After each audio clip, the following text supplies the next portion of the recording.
Here is The Last Door, a suspense and mystery story.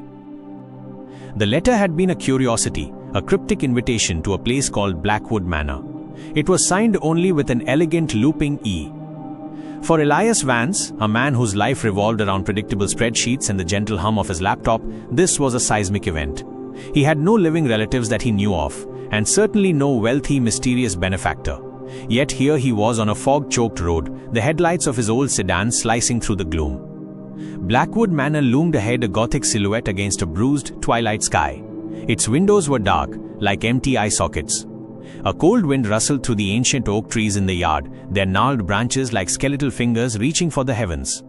Elias parked the car, the gravel crunching under the tires like shattered glass. A single lantern on the porch cast a weak, sickly yellow light. The front door was massive, made of black oak and studded with iron. It creaked open on its own as he approached. A faint scent of dust and old paper hung in the air, a smell that was both comforting and unsettling. He stepped inside and the door swung shut behind him with a deafening thud. He was locked in. The entrance hall was cavernous.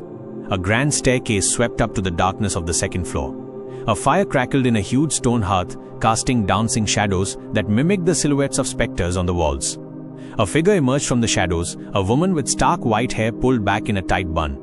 Her face was a canvas of deep wrinkles, and her eyes held an ancient, knowing sadness. "Welcome, Mr. Vance," she said, her voice a dry rustle like autumn leaves. "I am Elara, the keeper of this house." "The letter," Elias began. "I received a letter. It mentioned an inheritance?" Elara nodded. "The last will of Mrs. Eleanor Vance, my former mistress. She was your great-aunt, a woman of many secrets and few friends. She left you this house and everything within it, but with one condition." Elias felt a prickle of unease. "A condition?" "You must find the last door," Elara said, her eyes never leaving his. She was obsessed with it. She believed it held the key to her past and perhaps to her future. "It's a riddle, a puzzle for you to solve." For the next week, Elias lived in a world of dust and memories. He explored every room of the manor. The library was a labyrinth of books bound in leather and smelling of forgotten stories. The music room held a grand piano that seemed to sigh with every passing breeze. The conservatory was a jungle of long, dead plants, their leaves curled and brittle.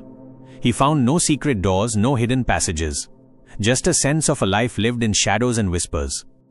He spent his evenings poring over Eleanor's journals, which Elara had given him. The entries were fragmented and feverish. Eleanor had been a woman consumed by a single idea, a single obsession. The door is not made of wood or stone. It is a threshold, a finality. They say I am mad? Perhaps. But the door whispers to me. It is waiting for me to find its lock. The key is in the past, in the memories I have buried. They are the true obstacles. Elias grew more and more frustrated. He felt like he was walking in circles chasing a ghost. One evening as he sat by the fire, a new journal entry caught his eye. It was different from the others. It was a list. The shattered hourglass, the broken mirror, the withered rose, the silent clock. He reread the list. These were all objects he had seen in the house. The shattered hourglass was on a desk in the study. The broken mirror was in a bedroom upstairs. The withered rose was pressed between the pages of a book in the library. The silent clock stood in the main hall. Elias's heart began to race. This wasn't a riddle of place. It was a riddle of objects.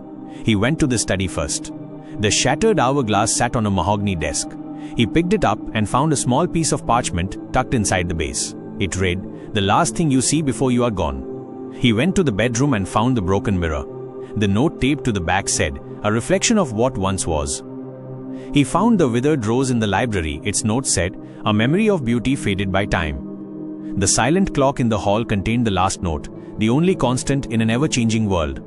He took all 4 notes back to the fireplace. He laid them out on the rug. He saw the pattern now. These were not just objects. They were symbols. Symbols of Eleanor's life. He thought back to the journals. She had written about a great tragedy, a loss that had shattered her. The shattered hourglass, a betrayal that had broken her trust. The broken mirror, a love that had died. The withered rose, a loneliness that had become her constant companion. The silent clock. Elias began to feel a profound sense of sadness for this woman he had never known. She had been trapped by her past. The riddle wasn't a game. It was a confession. The last door wasn't a physical object. It was a metaphor.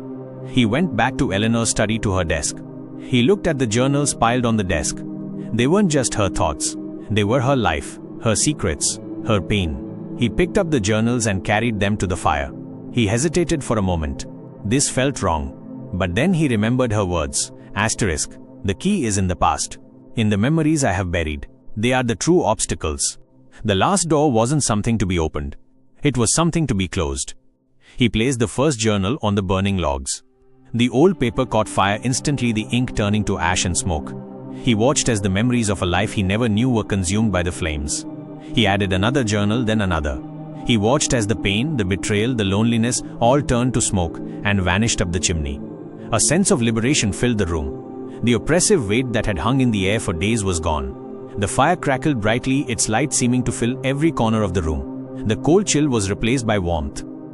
He was about to add the last journal to the fire when he noticed something. Tucked into the final pages was a single small photograph.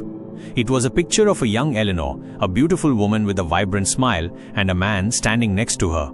He had a kind face and a familiar expression. It was Elias's grandfather. Eleanor's lost love was his grandfather. The betrayal, the broken mirror, the withered rose, it was all because of him. She had lost her true love to her sister. She had been consumed by jealousy and grief. But in this photograph, her smile was real.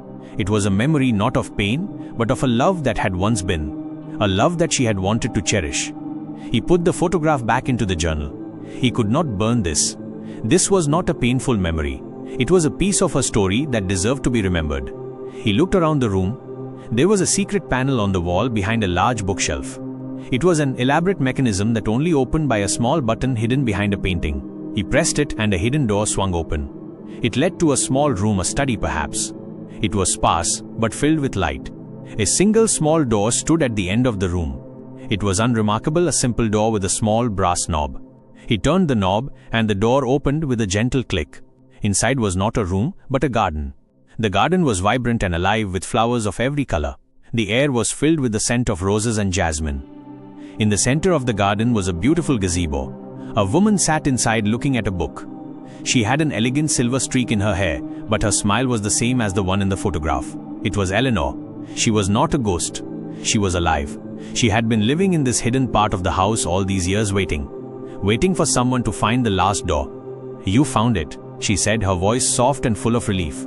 "You found the last door. You understood the riddle." "I did," Elias said, his voice a whisper. "The last door isn't a door to a new room.